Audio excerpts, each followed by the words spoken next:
I think shall we wait for another 5 minutes? Is it possible, sir? Sure, no problem.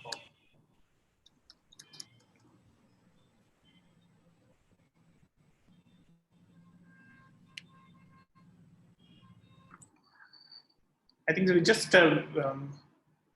Mr. Shankar Raghavan, I think we'll just give small, kind of a chat. I think people would join. Anyhow, they would take some time.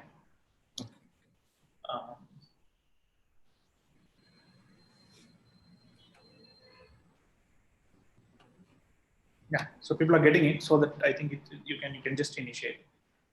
Shall we start now?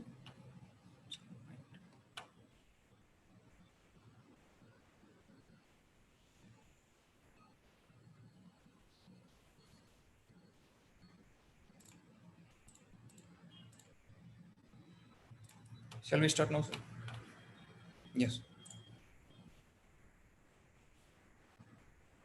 Okay. Good morning to one and all. This is Shankar Raghavan, Head Center of Excellence, Tirupur. I am very much delighted to meet you all virtually. I extend my warm welcome on behalf of Center of Excellence, Tirupur. I welcome all from Apparel, Made Up and Home Furnishing Sector Skill Council, Ministry of Skill Development and Entrepreneurship, Government of India.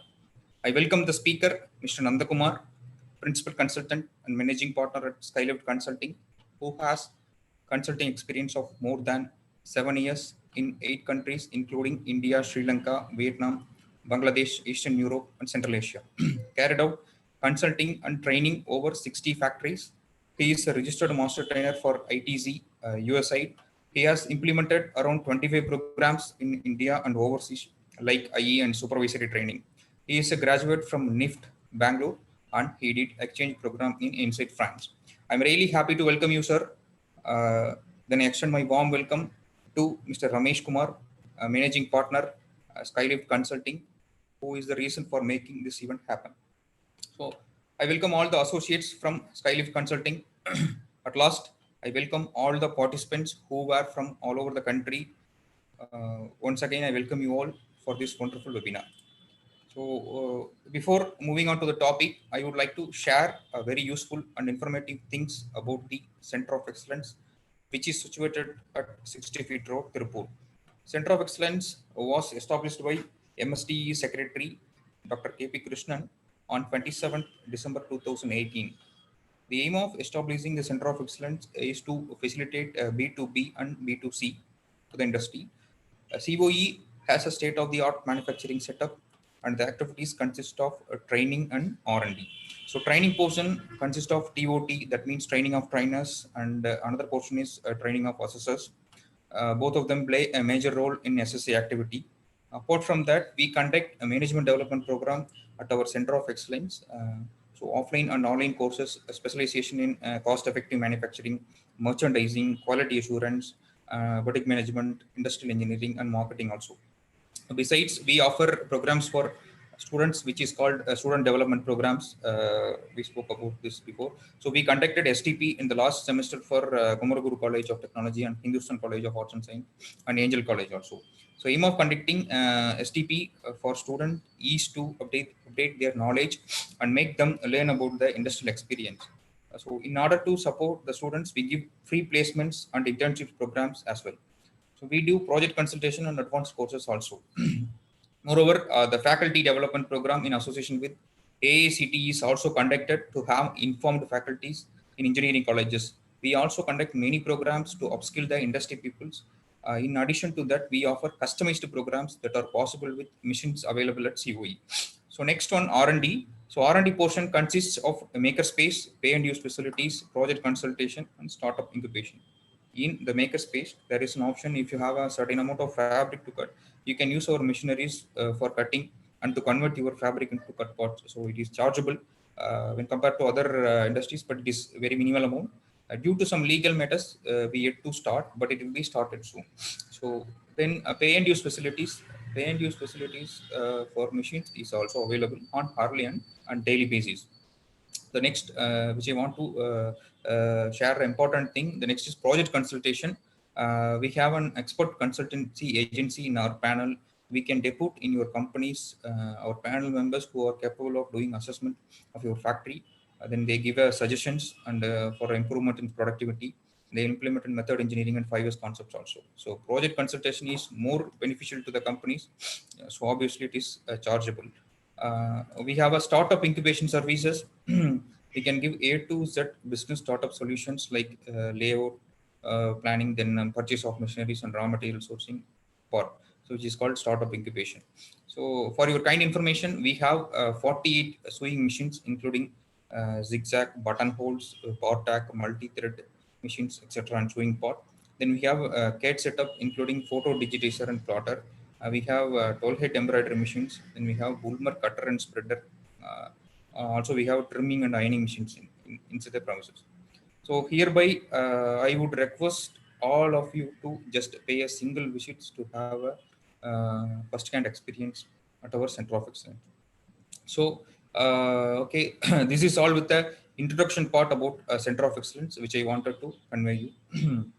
So, right, let us come to the today's topic on systematic training and development for sustainable performance in the garment industry. Now, COVID-19 has provided the opportunity to all apparel manufacturers to restructure their operation in a more professional and structured way. Everyone is well aware that competition will be intense hereafter, which demands the manufacturer to offer the goods with some competitive advantage among others. However, one key competitive advantage will be cost advantage, which can be attained by effective utilization of resources, especially people. So now our speaker will throw more light on how a well-structured systematic training and development with the focus on attaining higher efficiency in a shorter time and career growth of focus and staff will ensure sustainable performance in the garment manufacturing business. So I hand over this session to the speaker, Mr. Nandakumar sir. He has a lot of inputs to share with you. I thank you all. I thank you, sir. It's over to you. So thanks a lot.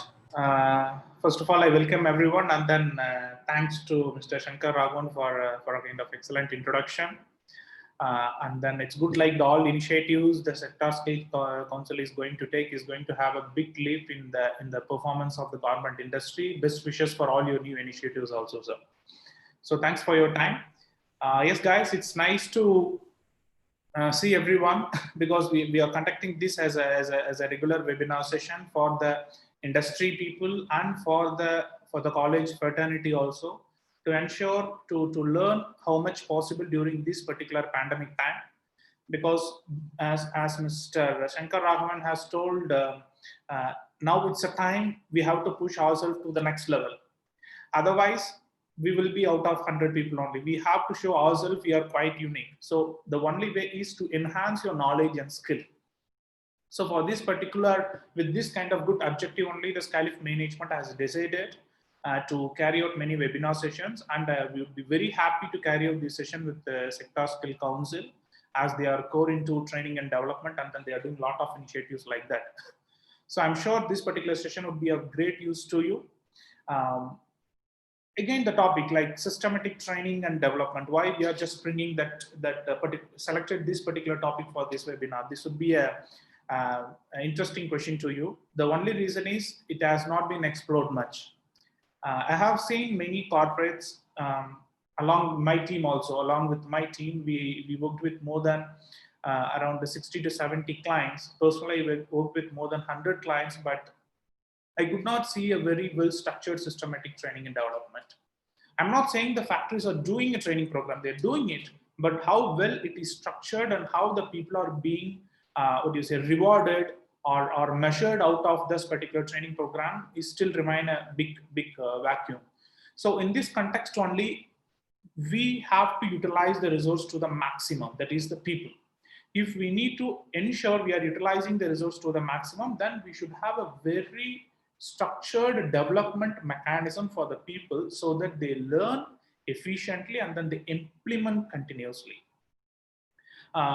I measured a kind of sustainable performance. You should have a better understanding of what I'm talking in that particular area. For example, if a factory has reached 80 to 85% efficiency, I'm talking in terms of KPI, 85%, it doesn't mean that factory has attained it. they have to have some kind of continual improvement initiative so that they keep on increasing their ladder to the next level so that no other competitors can even come nearby. So to ensure sustainable performance, even the people will be going out and the new people will be coming in, but factory performance should not get affected because that is a kind of competitiveness you are showing to the industry. So to ensure the sustainable performance, you need to have a very established training, not only when the person is coming in, but when the person is doing work also, there should be a continuous learning process. Okay, so in this context, we would like to take you directly to the webinar. Before I'm getting into the webinar, I would like to give few details about this particular session. We'll start with a good quote because I'm quite excited with this particular quote. Tell me and I forgot, teach me and I may remember, involve me and I learn.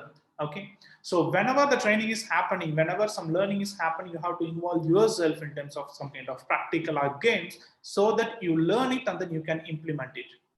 Through the webinar, we cannot involve you, but you can utilize this tool as a platform so that you will learn in the future by involving yourself in the concept what we are going to tell. So it's excellent quote by Benjamin Franklin. A few details about this particular session. Factory management people and professors and students of different colleges also being available in this particular session. If somebody is not getting the link, if it has been broken, it is being live streamed in our YouTube page also. It's a Skilift consulting. You can just type in the search area of YouTube page and then you can get these details. Few notes, post your query, any of your query in the Q&A box. There will be a Q&A box on the bottom of your screen. Any of your questions during the session, if time permits, definitely will be happy to answer any of your queries. And again, if anybody wants to speak, please click the raise hand button and then we will allow you to speak. There will be a feedback. Please feel completely free to fill the feedback form because once you fill, then only we'll get to know how the program has reached. But if you fill the feedback form, then definitely you will get the entire link of this particular session also to you. So later you can go through it. But you have to do it once you fill, then only you will be getting it. But the feedback form will be available by end of the session. Yes, I don't want to give too much intro about myself. I am Ananda Kumar. I am a consultant at Skilift Consulting. And Mr. Shankar Raghavan has given a very detailed intro about me. So thanks a lot for that. And then I would like to talk about my mentor for a minute. He's Mr. Paul Collier. He's an international consultant. The reason why I'm going to talk about this systematic training and development is because of him. So I was working under him and I was working in a different consulting firm, reputed consulting firm in Gurgaon. And I get a privilege to work under Mr. Paul Collier. And then because his thoughts, the kind of ideas he gave, that helped me to structure a kind of systematic training and program. So all compliments goes to him. Thanks a lot. But now he's retired. You can Google it to see his website or details about him. Before I would like to get into the session, I would like to give you a few details about how many people we train. Because when we say we would like to talk about systematic training, then we should have enough experience. For that particular reason only, I just provided these details. We trained almost more than 478 trainers through Skilift Consulting. Through that, more than 24,000 workers have been trained. That may be operators and non-operators in the government industry, 230 supervisors, more than 300 industrial engineers, 170 quality controllers, and in terms of senior management people like production manager, quality manager, we have trained more than 68 people. All these people have not been trained only in India. They have been trained under different parts of the world. That includes India, Bangladesh, Vietnam, Ethiopia, Kyrgyzstan, Belarus, Ukraine, and Armenia. So all these countries, we had a very great training experience. And then India, we have predominantly done our training in Tirupur and Tirupur-based clients who expanded their base in all over the Tamil Nadu. We helped a client in setting up of their unit in training the workforce at Vadipatti, Arupukottai, and in Kerala also.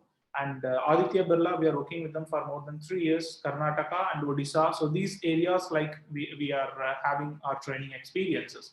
So all these experiences put together, and it helped us to devise a kind of a structured training approach for a government industry. Okay, let us look into systematic training of workforce. Why a systematic training program is needed? For example, when you are, if it is a fresher, you may think that like, okay, we need a systematic training. But when you're hiring experienced people, why it is needed? You might be thinking like the person would have enormous knowledge when they are working in a previous factory. But that doesn't solve the purpose. That creates a lot of problems. Let me tell you what are all the benefits of it. First of all, when you have a very strong and systematic training center, it helps to create a highly efficient people. They can be inducted into the factory so that they can bring very higher performance in shorter time. All these are demands. Higher performance is important, and you have to get the higher performance in shorter time. Okay, for example, you are saying that like you are training one operator. The operator, you're saying that like the operator can be trained. He's a new person. Yes, I can train him, but please don't mind. It will take minimum 2 months to get the operator trained to reach 60%. Nobody would be interested. Their demand would be, yes, okay, fine. You are trying to get them maximum efficiency, but I want them to reach it at a shorter time. Because you have to ensure you're utilizing the resource. If you are taking the person to train for 2 months, then you are wasting salary of 2 months. It's a direct loss, and potential loss would be the person won't be generating enough revenue for the company. So that's what we are saying, that like when you have a structured training program, you can extract higher performance in shorter time, and it will create a base for organizational culture. That's what I told.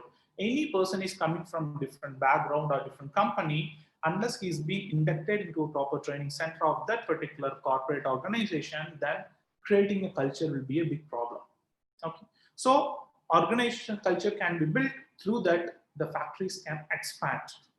Quicker expansion is one of the key, because you are investing more than 200 or 300 crores, and finally you will end up like your ROI will be more than 5 to 6 years. Nobody wants to do that. They want to get the ROI as quick as possible. Some other benefits, minor benefits would be aligned employees towards organizational goal and high clarity on their job role. That is very, very important, because I have seen the supervisors would be doing quality work, the quality controller would be doing supervisory work. So when I ask them, like they don't have a much clarity, even the senior people doesn't have a clarity. Finally, they say that like shipment has to go out. So the job clarity, most of the people doesn't have it if they don't have a proper training. This will help you, and it will generate a very positive environment and helping tendency among the employees also. Because when you are being inducted to the training, then you will have that kind of thought in your mind or heart. If somebody else is having a problem, then definitely I should help you, because you have been trained under that kind of training. It will help in better performance of the employees. And final would be bond between the employee and the company will go stronger. Okay, so who are the person should be covered under this particular training program? Everybody, from senior management till the lower management. Don't think that like if the company is going to recruit any GM or factory manager, they doesn't need to go under the training. Everyone who is inducted into the factory, they have to undergo a certain training program which is required for them. That we will discuss it later. And the next one will be freshers or experienced. As I told, if it is fresher, then definitely the training is needed, and experienced, and new as well as existing. What I mean is, like if a person is working in the company for more than 5 years, my suggestion is, yes, even that person also to be given a continuous training so that he can move to the next ladder. Otherwise, he would be stuck. His knowledge would be stuck. So the continuous training is important across all the dimensions. That's what we are trying to inform you here. Who can give the training? That's a question. Of course, it can be internal and external. First, I would like to talk about external, and then I'll come to the internal later. External can be kind of agencies, sector skill council, they are providing a lot of training, maybe kind of consultants who are doing the training. All these people can help you in train your people. These are all external people. But many companies doesn't have that much of fund to hire any external person unless any government benefit is they are getting from the government. So it can be planned in internal also. Please promote your employees, or please ask your general managers or factory managers to share their experience. Say that, like, for example, when any person who might have come from a bottom background, like if a factory manager might worked as a production in charge, then he might be promoted to production manager, then he could be a factory manager. In this case, my suggestion is, like, please ensure your factory manager is sharing their experience or what are all the challenges they are facing. That adds more value because the person is going to give more practical inputs what they have faced in the factory. So internal people are one of the best people they can be identified to give the training. They would be happy to do that. Most of the time, you know what happens, like when you're not promoting or when you're not asking your internal people to give training, it becomes some kind of ego clash when the external person is coming in. Even whenever we are doing consulting in many of the factories, we requested the factory manager or general managers or even the production managers to give some kind of session to their employees. So it creates a kind of very positive environment. Don't think that like only the external people can do it. Yes, they can do it, but they can take your company to the next level. That is important, but that's a second stage. I would like to talk a bit on a training module development approach. See, we talked about what are all the people that should be covered under the training, but when you are designing a training, when you are designing a kind of a package for supervisors, for industrial engineers, what structures you can adopt? It's quite easy. Okay, I'm just giving a basic guideline along with some case studies or some documents so that it is quite clear for you. First of all, understand the job responsibilities from the target group. Let's assume you are going to train somebody on a supervisory role. So then you should have a very you should work towards defining the entire job responsibilities that supervisor would be doing on a daily basis or weekly basis or monthly basis. So define it. When you're defining it, please discuss with your team, discuss with your seniors, discuss with your experts. Okay, so first important is before giving training, you should know what you are going to ask them to do when they are in the flow. Okay, once you define the job responsibilities, the second task would be, please ensure you are identifying the skills needed to perform that particular job. Okay, these two are the preliminary steps. Okay, what I'll do is I'll just share one document with you. Okay, job responsibilities I was talking about. This particular slide may give you some idea about the job responsibilities, what we are talking. See here, it's a, okay, I don't want to go to the, yes, let me take the job responsibility of the supervisor. Let's assume we are going to draft the responsibility of a suing supervisor. Okay, so to whom the person is going to report, that should be the first point. I have seen many factories, the person will be reporting to multiple person or multiple people would be demanding work from them. It's not a right way. So supervisor reporting person should be identified. If the supervisor is not available, who would be the job alternative? That also should be indicated. Once you have done that, we are clearly listing out what are all the roles and responsibilities of that particular person. What are all the prime responsibility? For example, the person has to ensure 100% feeding to operators. Operator and line target is achieved. He has to ensure all the materials available are on time, so that like the people would continue the sewing without any kind of interruption. 100% accountability they have to maintain. So I'm just listing out few points. So these are all the major points they have to do it. And the second would be coordinate. Any person cannot carry out the task on their own. They have to coordinate with some other departmental people to execute the task in a better way. So they have to coordinate with industrial engineer for clearing any kind of bottleneck and line balancing. They have to coordinate with quality controller for reducing the rework and rejection level. And they have to coordinate with mechanic for reducing machine breakdown. So like that, you are listing out what are all the coordination point. The coordination point is quite important. The reason is, unless you establish a proper coordination point and what activities they demand, then the cooperation would be less. That's what we're emphasizing on this. and monitor what are all the things he has to monitor and delegate. More than that, we are clearly listing out what are all the reports he has to follow on daily basis, child-wise, weekly, monthly. So now you can identify like how precise this particular information is. And we are listing out the key performance indicators of that particular person. Key performance indicators are very, very important. That means for account, we are making them accountable for certain activity. We are saying that like you are accountable for 100% accountability. You have to ensure 100% performance against target is met.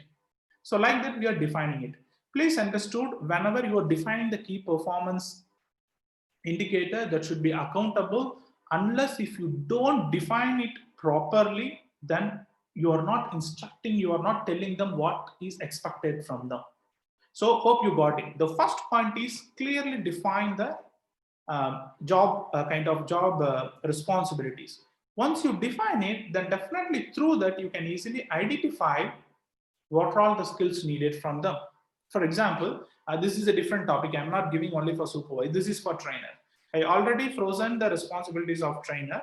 Through the responsibilities of the trainer, now I identifying what are all the knowledge and skill that particular needs, that trainer needs to learn. Let me give a few examples. Trainer should know what is the role of the instructor, what he has to do, what is the role, and movements, workstation. These are all the technical knowledge that particular trainer has to acquire. The trainer should be very strong in instructions. That's why we gave like how to give effective instructions, feedback styles, feed forward techniques. So we are listing out what are all the tools, what are all the skills and knowledges that particular trainer need to learn. Hope you're clear with these 2 points. Once you have done that, see, we completed understanding of job responsibilities, identifying the skills required, and we are finalizing the skills. Next would be development of training material. That's very, very crucial. People would be thinking like, why I need to develop training material? I have immense knowledge. I have work experience of more than 15 years or 20 years.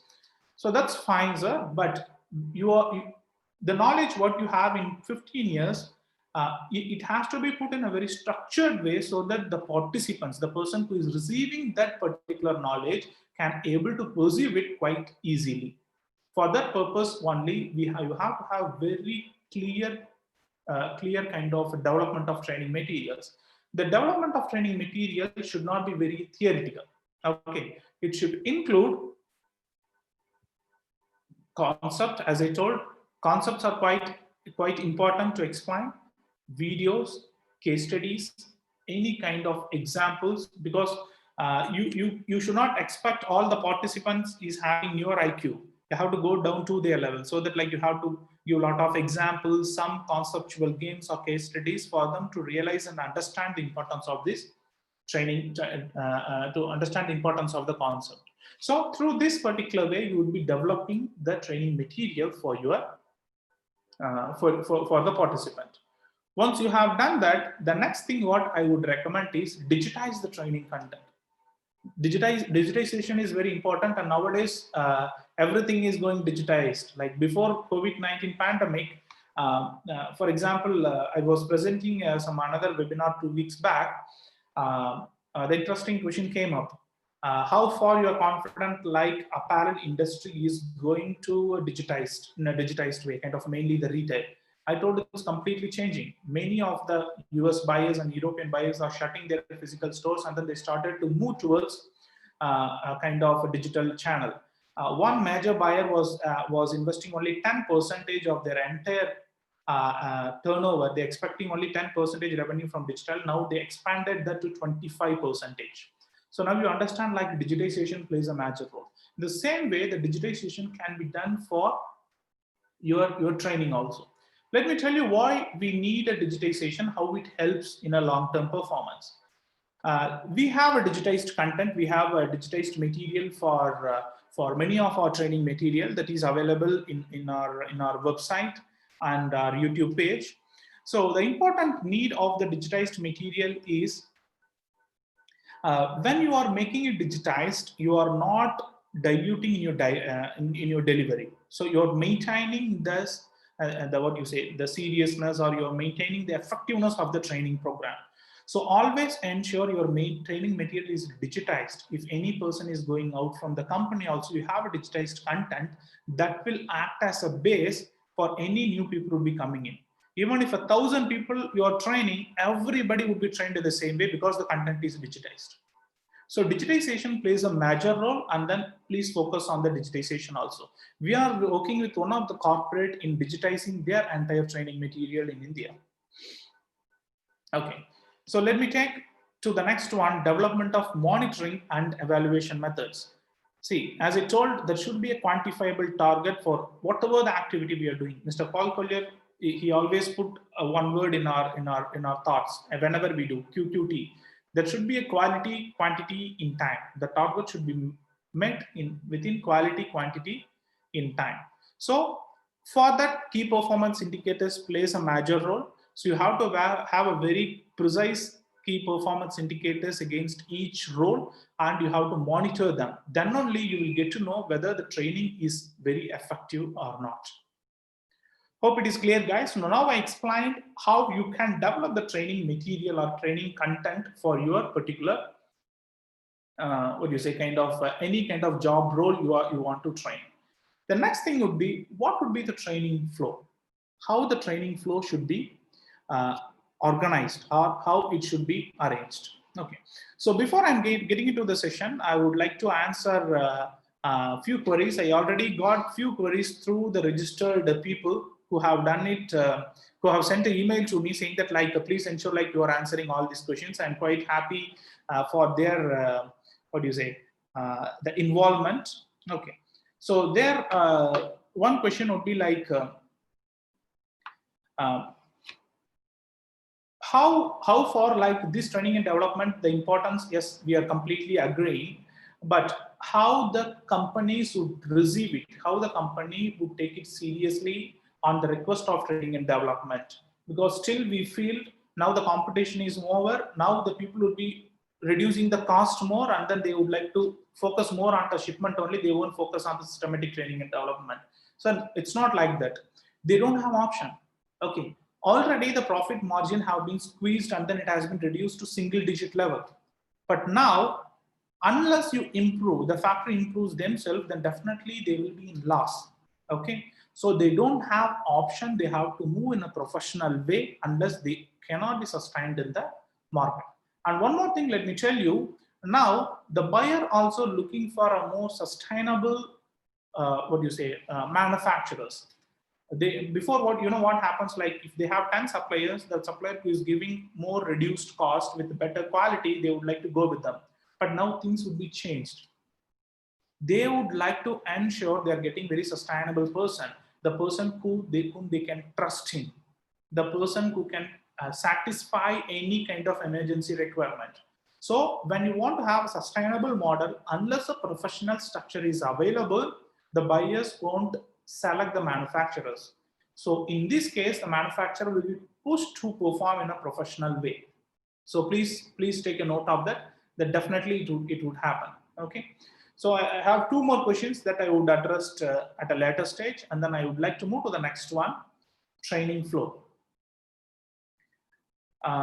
See, any person who is coming into the company, they should be given a very, very strong induction, first impression. That's very, very important, because that's the first impression. If I'm a new person, I have a great excitement to work in the company, and then how I am being welcomed into the company matters a lot for me. So first impression determines everything.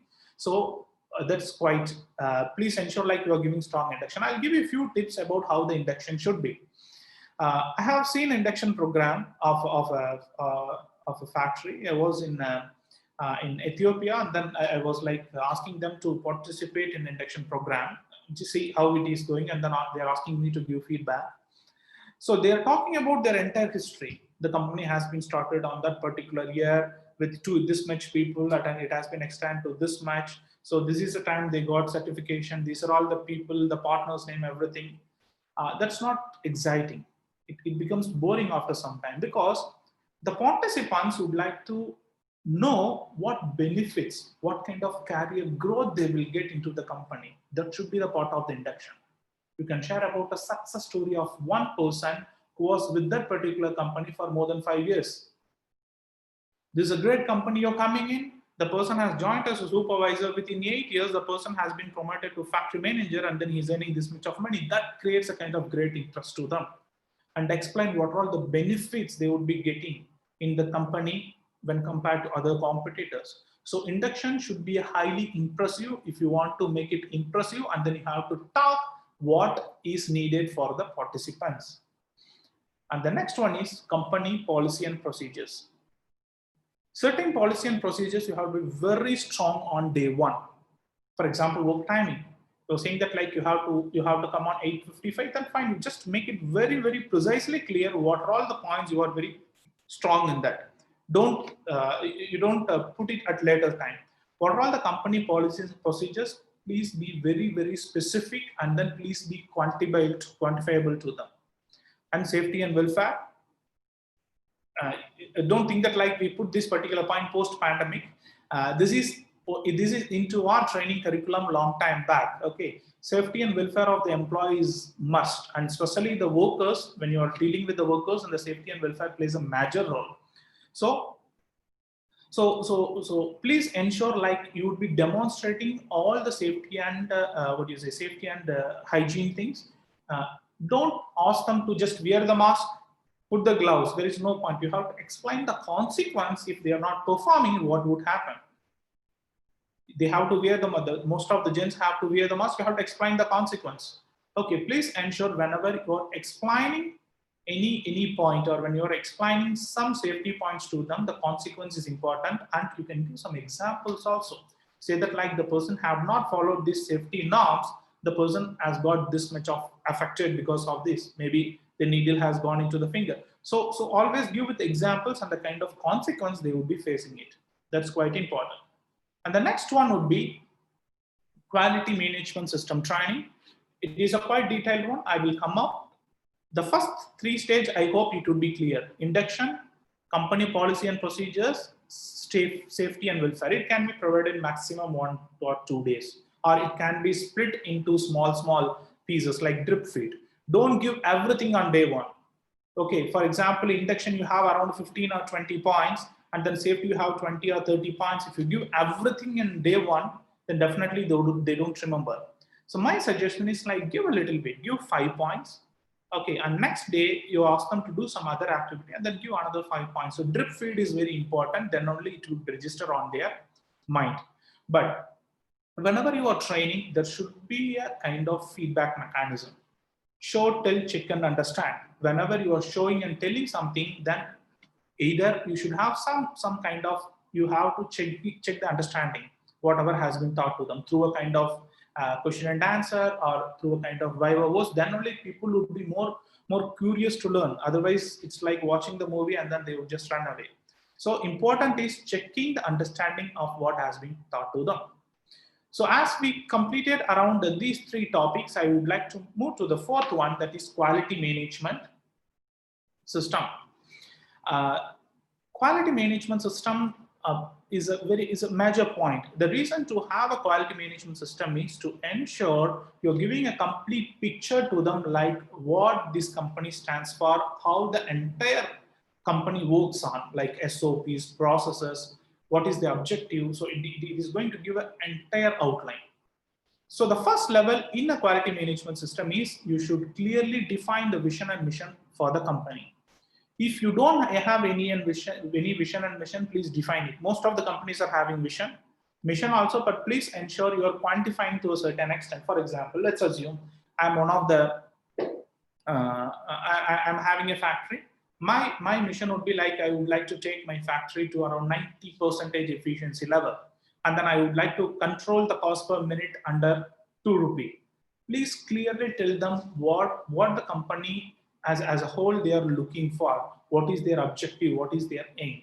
Clearly point out to them. So if the person doesn't have clarity on that, how can you expect that particular person to work for your organizational objective? The second one be organizational hierarchy. This is the reason why I'm putting this particular organizational hierarchy is like, as I told, I have seen a person who is reporting to multiple person. Even jump off authority also being happening. Like the GM would come in the morning to the factory, and then he will directly go to the supervisor and then ask the supervisors to report me about the performance of the line after 2 hours. Are you happy with that? I don't think so. We should do that. Okay, anything should flow in terms of hierarchy. So organizational hierarchy plays a major role and ensure it is being clearly established. I'm sorry, I don't have that particular slide with me, but I'll share it with you later.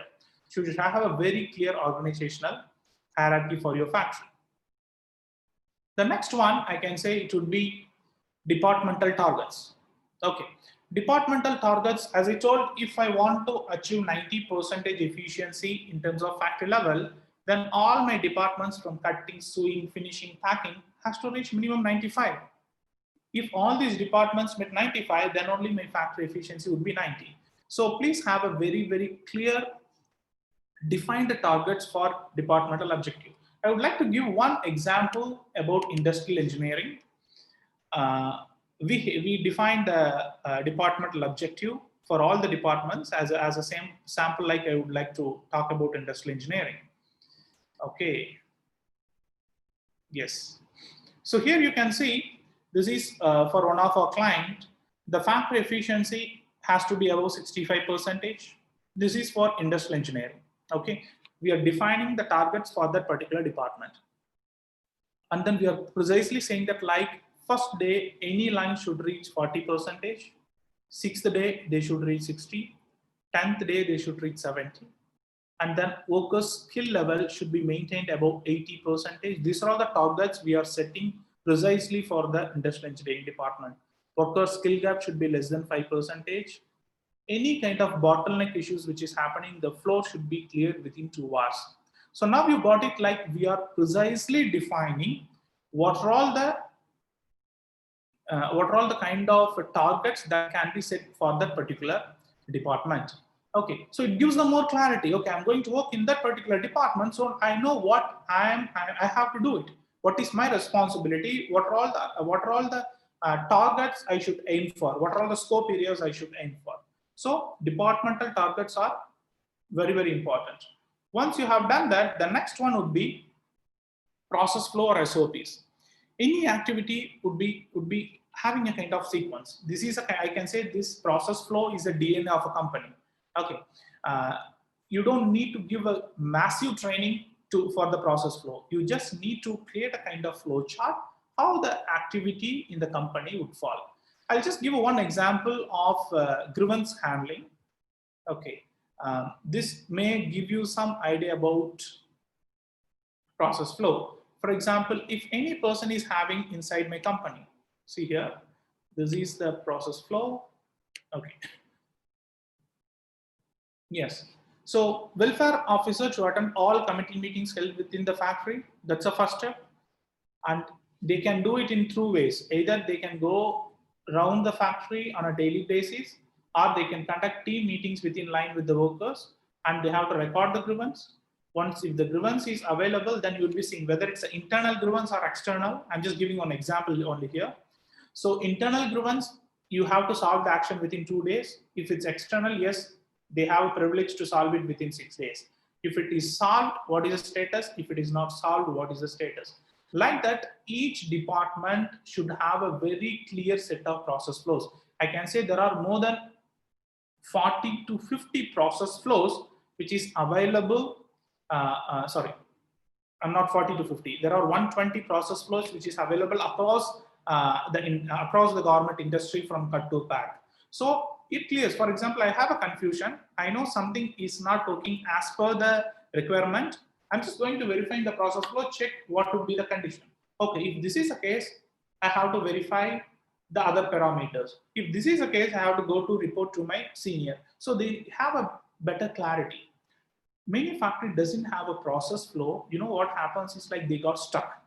For a simple minor issue, they will be waiting for the manager. The manager may be in another meeting.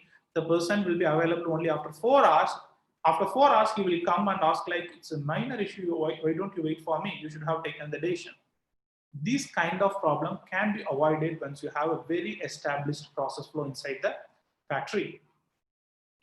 The next one would be, as I told, two things which is already we discussed. One is key performance indicators. The another one is job description for each designation. Job descriptions, I clearly told what it should constitutes, and then how it should fall. Kind of ensure, coordinate, monitor. So we discussed on this part. So as I told, this would be the fourth step, the quality management system training. So till now, we are trying to teach them about the company's safety overall procedures. We have not gone into any kind of skill training. The skill training would come at the final level. 4 skills we will be training any person. The first one is the technical, operational skills, soft skills, and behavioral intervention. Okay, so any designation, it may be a senior person or junior person, everyone should be trained among these 4 skill categories. Technical skills is nothing but what are all the technical knowledge that person has to acquire. For example, if I am a trainer, I think trainer would be easy for everyone to understand. The person should know what is the best way of doing the work. Then only he can train somebody how to carry out the work in a better way. So movements, workstation layout. So these are all the basic technical skills the person have to acquire, so that like he can exhibit or he can show to their participants how it can be executed. So technical skills would be one part, and second one would be operational skills. See, I have seen many training programs, not only through Skilift or many other consulting firms. I have attended also a few training programs. Yes, people are acquiring the skills, but they are unable to implement it properly. They don't know the sequence how it can be implemented. Okay, they know movements, workstation layout, the trainer knows. But what are all the sequence that should be implemented? What I should do first, what I should do second, how much time I have to allocate for each and every activity so that I can able to complete the task on time. So executing the task on a real-time basis is the operational skills. I'll give you a few examples when I explain the remaining 2 things. The next thing would be soft skills. As I told, the soft skills, time management, visual display management, problem solving techniques. So all these things would be a part of soft skills. And finally, behavioral intervention. It's quite difficult to change anyone's behavior. If it's a minor issue, it can be changed. You can't change the attitude, right? So, but still behavioral intervention training is needed. Otherwise, you can say what kind of behavior is expected from that particular person to perform that particular job role. So all these 4, technical skills, operational skills, soft skills, and finally behavioral intervention skills, all these constitutes in skills training. I would like to give one example of the skills required and the classification of the skill for a production managers, because this is how we are doing the production management training. Here you can see technical skills, they should be very strong in individual process standardization. I'm talking about the production managers. Group process standardization. Individual process, they should know method study, time study, how to do it practically, and creation of all these covers under individual process. Again, in technical skills, group process, they should be very strong, like operation breakdown, production systems, line layout design, line changeover process med. So these are all the process technical skills needed for the production manager. When it comes to operational skills, you can see daily work management. Daily work management, nothing but I'm working from 9 to 5 p.m. At 9 o'clock, what I should do. At 10 o'clock, what I should do. 10:30. It's just giving them some rough idea how they can execute the task. And instructional techniques, visual display management, as I told, problem solving. So all these things would be coming under operational skills, and as I told, soft skills also. Here we have not listed the behavioral intervention, but in behavioral intervention for a production manager, we are asking them to focus on the teamwork. They have to ensure like they have a teamwork in their work environment. Leadership is very important. These 2 are very predominant characters or behaviors that particular person should possess to ensure they are performing to the core. Okay, hope it is quite clear. So we looked into kind of 5 levels. Just a second. Yeah, sorry. Sorry. Yeah. I'll go back to the presentation now. So as I told, we discussed about the training skills which is needed: technical, operational, soft skills, and behavioral intervention skills. Okay. And the next point is, please have a very, very clear training calendar. Uh, for example, we designed a training calendar for industrial engineer. For example, the participant would be, what are all the topics would be covered, and who will be responsible for giving that particular training? Do you have the materials? Is it a PPT manual or is a floor practice? And on what frequency the training would happen? So please have a very structured training calendar so that you are working on them, but don't give all the training at one go. Don't say that like it's a 1 month training, everyone has to be in the classroom and then I would complete the training and go away. It won't work at all. Give them some, ask them to practice, check their learning. If you're satisfied with the learning, then you move to the next level. Please have a very, very structured training calendar to monitor the performance of every individual. Okay. This is the milestones which we achieved through the training program. I would request everyone to pay a very close attention to it. These are all the programs we conducted with our clients, and in how many durations, what is the result achieved from them. We, as you told, like we are quite strong in the training of trainers. The operators, any fresh operator has been trained. I'm talking overall. In 45 days, they were reaching 80. It's a training duration. They reached 85% efficiency in just 25 days. A new operator has attained 85% against the standard time in 25 days. And checkers, they attained 100% quality check again with 80% performance in 25 days. Supervisor are managing around 60 to 100 workstations. It depends on the kind of product they are doing. That's why we gave the range. Okay. And the industrial engineer, we are making them capable of working or managing 120 workstation with 65% efficiency. Quality controller, they are managing 40 to 60 machines and they are maintaining the defects per 100 unit less than 2, not 2%, I'm sorry, less than 2.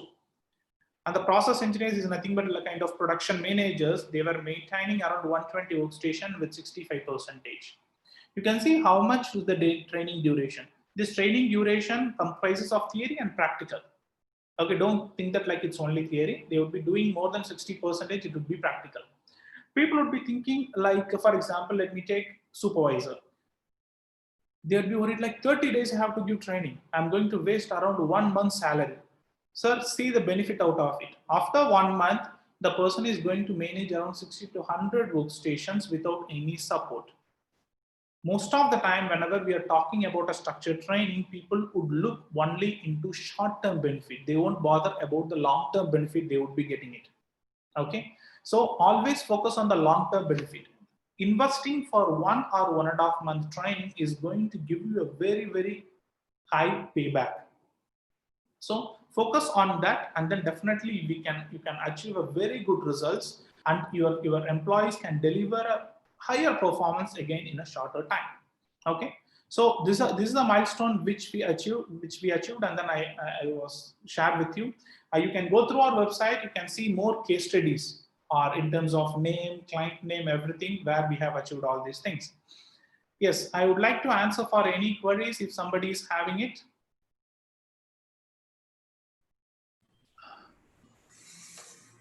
Okay, this one question from again like from Abhishek. The question is like how industry can sustain their performance post COVID-19 by utilizing the resource properly. Sir, yes, sir. Everybody wants to relate now with the post-pandemic era. I completely agree. Whether is it a pre-pandemic or post-pandemic, ensuring 100% utilization of the labor is must. Okay, there are a lot of KPIs which is available. One key KPI, let me tell you, that is for workers.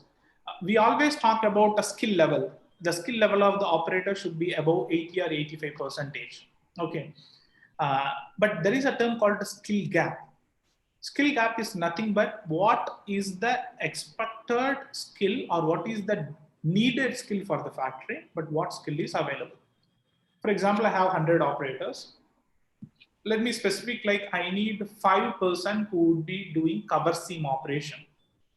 But unfortunately, I have only 3%. That's a skill gap. Okay, so you can't utilize 100% resource because you have a skill gap. You know, more person is available in some other skill, but unfortunately, it is not going to give any benefit for the company because the demand is not, that particular skill is not expected or needed for that company for that particular time. So please, we should have a very, very clear set of key performance indicators for all the staff so that you're utilizing them 100%. That is very important. So the first point would be set a key performance indicators for everyone. It will completely different from factory to factory. Don't think that like key performance indicators would remain same for all the factory. It will be completely changing from factory to factory based on the structure, based on the product, based on the location. I have seen a factory where the supervisor was managing 120 workstation, and then they were not doing basic, they were doing children's fashion wear. But the factory efficiency, that particular person's line efficiency is more than 55%.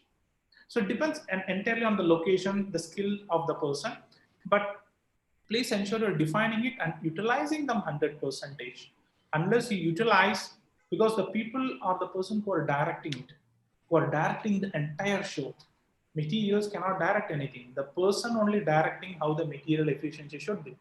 So utilizing the 100% resource is important. For that, please define a key performance indicators and you start to monitor. Your question would be like how it can be like whether we are reaching the standard or where we are. We always have that question. My first point is first you measure it. Don't worry about the standard. Okay. We did a consulting for one of our client in Tirupur where there was no monitoring mechanism. We just put a kind of simple Excel sheet and then asking them to enter production or rework, whatever it is, once in an hour. You know, you don't believe, we just monitored without setting any standard. The performance have been increased by 10 to 15%. Because now only the people will realize, yes, we are being monitored and then we will be cushioned. So please ensure monitor. Once you start to monitor, then definitely you can get expert help, or you can recruit some qualified people to set a standard and to see how you are lacking and how you can move up the ladder to reach that particular standard. Okay, hope it has been clarified to you. Yes, hope everyone is clear about your presentation, right? Okay, great, sir.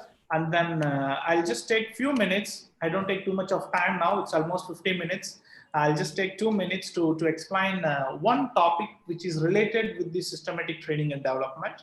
And then I will leave to Mr. Shankar Raghavan to conclude. So performance-based appraisal is very, very important, sir. The reason being is like, unless you have a very systematic training and development, unless you are not making the people are getting reward for that, then definitely it would collapse. You can't expect the 100% performance from them.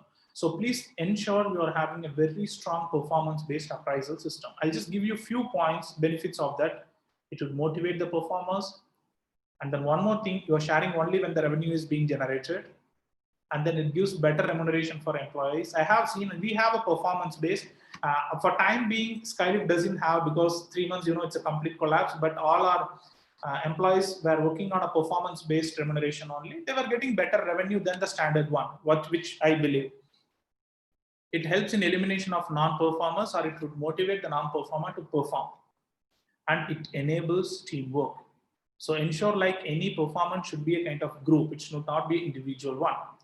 So I don't want to talk into too much of methodology, but I'll share this presentation with the Sector Skill Council, and then it will be available in the YouTube also. So you can find how you can incentivize the performance, how you can fix the KPI for that, and what should be the weightage. So we have tried it in few factories, and then we are just sharing the case study, how it has been done. So my advice is, whenever you are having a systemized training and development, please always try to have a performance-based appraisal system or incentive system, so that people will work towards, yes, we are getting something when we are working hard. That is most important. Thank you guys. I think thanks for your time. And then let me see if I have any queries. Otherwise, I will leave Mr. Shankar Raghavan to take it forward. I think there are more questions. Sir, Mr. Shankar Raghavan, thank you for the time. And then I'll be happy to answer if you have any query, or please you can wind up. There's any queries? No, sir. Okay, sir. So let me conclude, sir.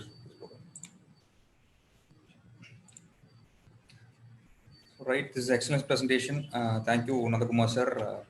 You're giving a very much clarity to all of us to the training and development portion. So it's time to thank you all. First of all, I would like to thank Padma Shri Dr. A. Shaktivel sir for being a great mentor of AMHSSC COE. Then I would like to thank Dr. Rupak Vasist, CEO and DG AMHSSC Ministry of Skill Development and Entrepreneurship, Government of India. I thank Sri Atul Matan, Additional Director, Operations and Training, AMHSSC, for giving his great support to make this happen. I thank Mr. Jafar Ali, Marketing Head, Center of Excellence, Tirupur. Then I extend my sincere thanks to the speaker, Mr. Nandakumar, Principal Consultant and Managing Partner at Skilift Consulting, for giving a valuable presentation about systematic training and development for sustainable performance in the garment industry, and excellent way of answering your queries. Thank you, sir. And I thank Mr. Ramesh Kumar, Managing Partner, Skilift Consulting, and I thank Mr. Lohanathan, Associate, Skilift Consulting, and a very big thanks to all the participants for your patience and support. I wish you all the best for your future success. We strive best to be very supportive in all possible ways. All the best, and thank you all for the wonderful support. Jai Hind. Thank you.